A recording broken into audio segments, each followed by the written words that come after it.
This Greek man was loved by not one, but two goddesses, and their jealousy almost ended the love of all mortals on earth. Was he a demigod? Or a hero about to embark on a great quest? Not at all. He was just a regular guy. Yeah, the gods of Olympus could be dramatic when it came to their affairs, but what exactly went down in this unhappy love triangle? Let's find out. So there was this super handsome guy named Adonis, right? Not much is known about him, except that he was a hunter who roamed the forests in pursuit of his prey.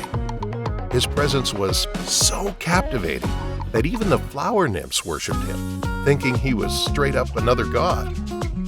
So anyway, one fine day, as Adonis goes through the woods, his beauty caught the eye of none other than Aphrodite, the goddess of love herself, who was frolicking with her son Eros, busy honing his arrows.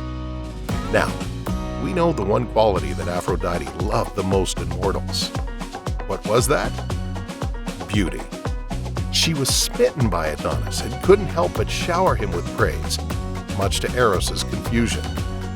Consumed by jealousy, Eros turned away, focusing on his arrows instead. So we had Aphrodite trying to reassure Eros he was the most beautiful. And that's when an accident occurred. Did she just end up falling in love with this random hunter while moving through the woods? Well, not exactly. Aphrodite wounded herself with one of Eros' arrows, thereby falling deeply in love with Adonis. Unable to resist his allure, Aphrodite approached Adonis, curious about the mortal who rivaled the gods in beauty. Adonis, recognizing Aphrodite's divine aura, humbly admitted to being mortal. Intrigued by his humility, Aphrodite drew closer, her enchanting gaze irresistible to any being, mortal or divine. Thus began a passionate love affair between Aphrodite and Adonis, their days filled with fervent romance and stolen moments together. Amidst the gentle spring breeze, Queen Persephone, ruler of the underworld, happened upon the affectionate pair. Charmed by their love, she couldn't foresee the mischievous hand of Eros, the god of love, readying yet another prank. It looks like Eros was very jealous of Adonis' beauty because he decided to complicate things for him. What did he do? Well, with a swift shot of his arrow, Persephone too fell under Adonis' spell, resigning herself to the notion that Aphrodite should revel in her love while she could, for one day, Adonis would be hers. While Aphrodite fretted over Adonis' safety, fearing his daring hunts might end in injury, Adonis reassured her, boasting of his experience and vowing caution. But what they didn't know was that Ares, the god of war and Aphrodite's lover, was also pissed at Adonis, seeing him as a rival for Aphrodite's affection. Yeah, it was less of a love triangle and more of a square. Ares, plotting revenge, goaded Adonis into a fateful encounter with a fierce boar, stoking the young hunter's bloodlust. Ignoring his promise to avoid needless risks, Adonis engaged the beast, managing to wound it. Yet, fueled by Ares' manipulation, the boar turned its rage upon Adonis, fatally impaling him with its tusks.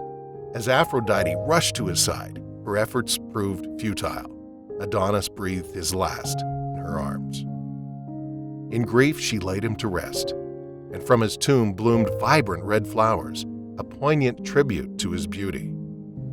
While one goddess mourned above, another below eagerly awaited the arrival of the most exquisite man ever known. And if you're dying to find out what happens next, hit that like button and subscribe to the channel for more content like this. Because where was Adonis going next? The underworld, of course.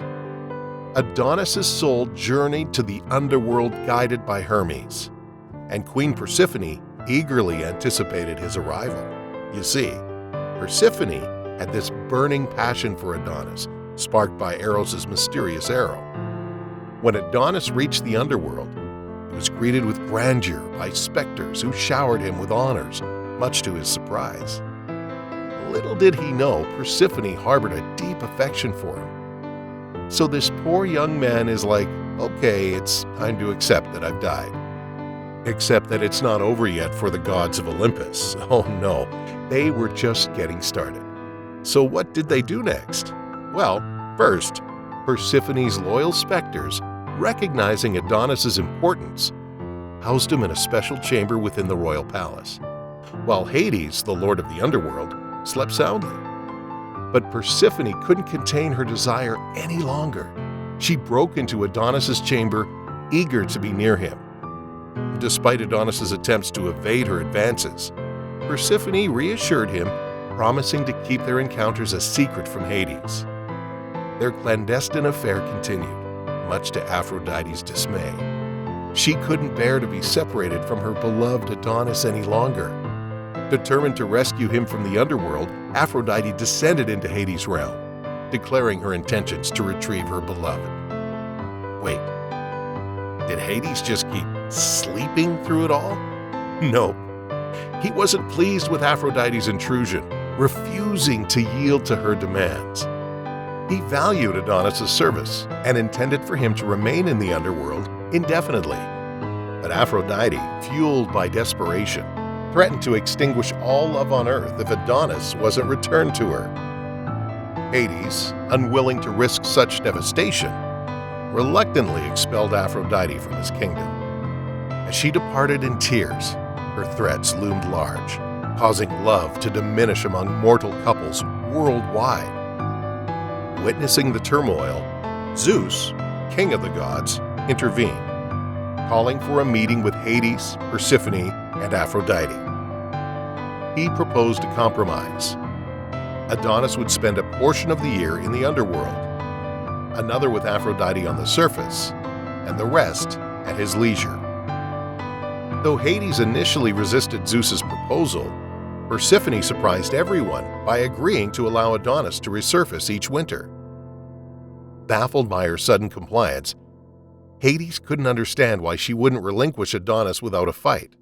And so, Adonis's journey continued, alternating between the underworld and the surface, torn between the affections of two powerful goddesses. Yet despite the shifting seasons and eternal quarrels, the love triangle persisted, influencing the changing tides of winter and summer and leaving its mark on the world for eternity. And if you want to check out the stories of some other mortals who were tossed around by the gods, make sure to click on this next video.